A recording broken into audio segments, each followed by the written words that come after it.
नमस्कार दोस्तों, आज इस वीडियो के अंदर एक बहुत जरूरी जानकारी मैं आपको देने वाला हूं कि अगर आप लोग कोर्ट में प्रैक्टिस करते हो या फिर कोर्ट के अंदर प्रैक्टिस करना चाहते हो तो आपको एक बात तो अपने दिमाग में क्लियर रखनी है कि एज एन एडवोकेट आपको कोर्ट में अपीयर होते टाइम अपना एक ड्रेस कोड पे ध्यान देना बहुत जरूरी है। अभी मैंने आपको इस वीडियो के अंदर बताने वाला हूं कि एज एन एडवोकेट क्या हम अपने कोर्ट के अंदर एज एन एडवोकेट अपीयर हो रहे हैं या एक एज अ लॉ स्टूडेंट या इंटर्न के तौर पर अपीयर हो रहे हैं तो क्या हम जीन्स पहन सकते हैं। जैसे कि फॉर एग्जांपल जीन्स डालना और व्हाइट शर्ट डालना, बैंड लगाना, साथ में अपना ब्लैक कोट को यूज करते हुए पहनते हुए क्या हम कोर्ट के अंदर अपीयर हो सकते हैं एज एन एडवोकेट। यहां पे क्वेश्चन अराइज हुआ है अभी रिसेंटली गुवाहाटी हाई कोर्ट के अंदर। यहां पे क्या हुआ था कि गुवाहाटी हाई कोर्ट के अंदर एक जो वकील साहब हैं अपने क्लाइंट के केस को लड़ने के लिए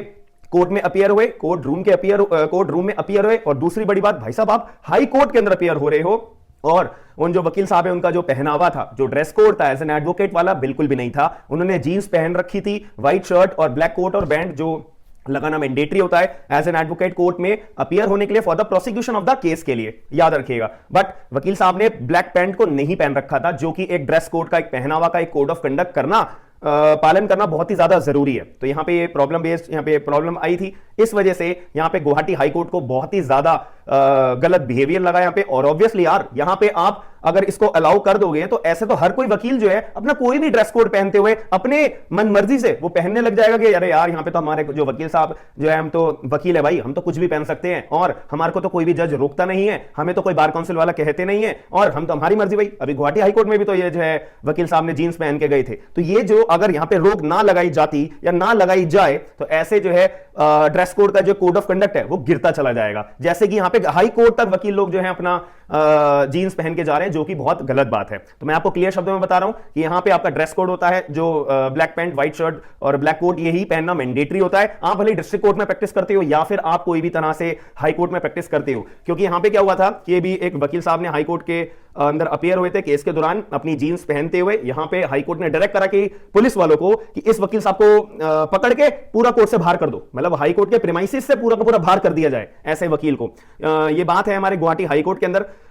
जब एक वकील ने ऐसा जींस पहन के अपीयर हुए थे। यहां पे जो हमारे ऑनरेबल जस्टिस साहब थे जिनकी बेंच यहां पे लगी हुई थी, ऑनरेबल जस्टिस कल्याणी राय सुराना जी, इन्होंने बहुत ज्यादा डिस्प्लेजर अपना जताते हुए क्लियर करा और केस को एडजर्न कर दिया अगले हफ्ते की हियरिंग के लिए। इतना नहीं छोड़ा, यहां पे साथ ही में जो जस्टिस साहिबा थी हमारी कल्याणी राय सुराना जी, जो हमारे जस्टिस हैं, इस पर्टिकुलर केस की सुनवाई जब ये कर रहे थे, एक बेचारे बंदे का जो पिटिशनर है भाई, उसका तो केस की तो सुनवाई हुई नहीं, बल्कि आपस में अपना बार और बेंच के बीच में अपना एक डिस्प्यूट अराइज हुआ। इस वजह से नुकसान किसका हुआ, या जो पार्टीज अपना प्रोसिक्यूट करने के लिए आ रखी थी उनकी केस की तो सुनवाई हुई नहीं, आपस में बार और बेंच का अपना ही इशू रेज होके केस को और रिजल्ट क्या निकला, बेचारे जो पेटिशनर्स हैं, जो रिस्पोंडेंट हैं, उनका नुकसान हो गया। जितनी मेहनत करके वो अपना केस की प्रिपरेशन करके आए थे कि भाई अब मेरा कोई इंसाफ मिलेगा, अब मेरे जज साहब बात सुनेंगे, वो तो हुई नहीं, आपस में दोनों का कॉन्फ्लिक्ट पैदा हो गया और यहां पे एट द एंड नुकसान किसको भुगतना पड़ा, पार्टीज को भुगतना पड़ा। और इसी वजह से, इन्हीं छोटी छोटी बातों की वजह से जो है केसेस का जो टाइम है वो बढ़ता जाता है, केसेस जो है पेंडिंग में चलते रहते हैं, केसेस की सुनवाई होती नहीं है, फिर केस पे हियरिंग पे हियरिंग डलती रहती है और बढ़ते रहते हैं। फिर बोला जाता है कि भाई हमारे जो पर्टिकुलर जुडिशरी है वो काम ढंग से नहीं करती, हमारी जो जुडिशरी है वहां पे जजेस की कमी है, हमारी जो जुडिशरी है वो ढंग से अपना केस की टाइम पे सुनवाई नहीं करती, टाइम पे हियरिंग नहीं देती। तो आप लोग बताइए कि यहां पे जो केसेस की पेंडिंग ऑफ द केसेस है वो किसकी वजह से हो सकती है। आप लोगों का पॉइंट ऑफ व्यू मेरे लिए बहुत ज्यादा मैटर करता है, आप लोग कमेंट बॉक्स के अंदर ये पॉइंट ऑफ व्यू जरूर बताइएगा। दूसरी बात, यहां पे पर्टिकुलर जज साहब ने जो अपना केस को एडजर्न कर दिया और अगले हफ्ते की हियरिंग के लिए, और साथ में यहां पे क्लियर तौर पे बोला है कि भाई इस पर्टिकुलर बिहेवियर को, इस पर्टिकुलर मुद्दे को जो है chief justice of the high court and registrar general तक ये बात जानी चाहिए और उनकी नॉलेज में ये बात भेज दी गई। दूसरी बात, यहां पे जो जस्टिस साहब थे इन्होंने क्लियर तौर पे ये भी बोल दिया कि भाई हम जो एक नोटिस भेज रहे हैं किनको, bar council of Assam, Nagaland, Mizoram, Arunachal Pradesh को हम जो है बार काउंसिल जो है इनको हम नोटिस भेज रहे हैं कि भाई ये तो उन्होंने बहुत गलत बिहेवियर रखा है। ऐसा तो बिल्कुल भी हमारे लिए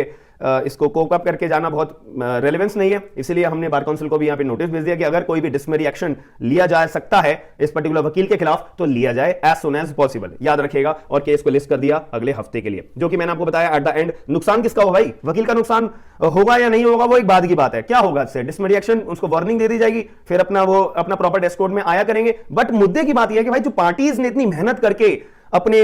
इंसाफ पाने के लिए जज साहब मेरी बात को सुनेंगे, वो तो एट द एंड जो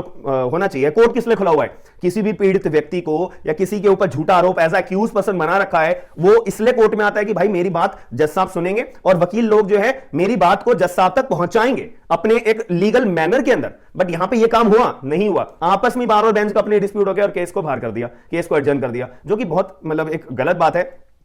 इस पॉइंट ऑफ टाइम के लिए। बट इसको हम नकार भी नहीं सकते भाई, जज साहब भी अपनी जगह बिल्कुल सही है कि अगर वकील लोगों को आगे से अलाउंस दे दिया तो गलत रहेगा। बट यहां पे एक डिफरेंशिएशन वाली बात यही है ना कि पार्टी का नुकसान हुआ। अब केस का नाम है यहां पे निहार Kumar Das versus state of Assam और केस नंबर है 235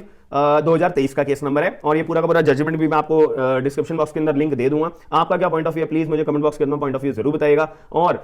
वीडियो अगर मैं आपको जो आप तक पहुंचाता हूं, अगर आपको वीडियो इन्फॉर्मेटिव लगती है मेरे चैनल के ऊपर, तो प्लीज वीडियो को लाइक जरूर करेगा, चैनल को सब्सक्राइब जरूर करेगा और इस वीडियो को ज्यादा से ज्यादा शेयर जरूर करना, ये आपकी जिम्मेदारी मैं छोड़ता हूं, याद रखिएगा। हम मिलते हैं नेक्स्ट वीडियो के अंदर। थैंक यू, धन्यवाद।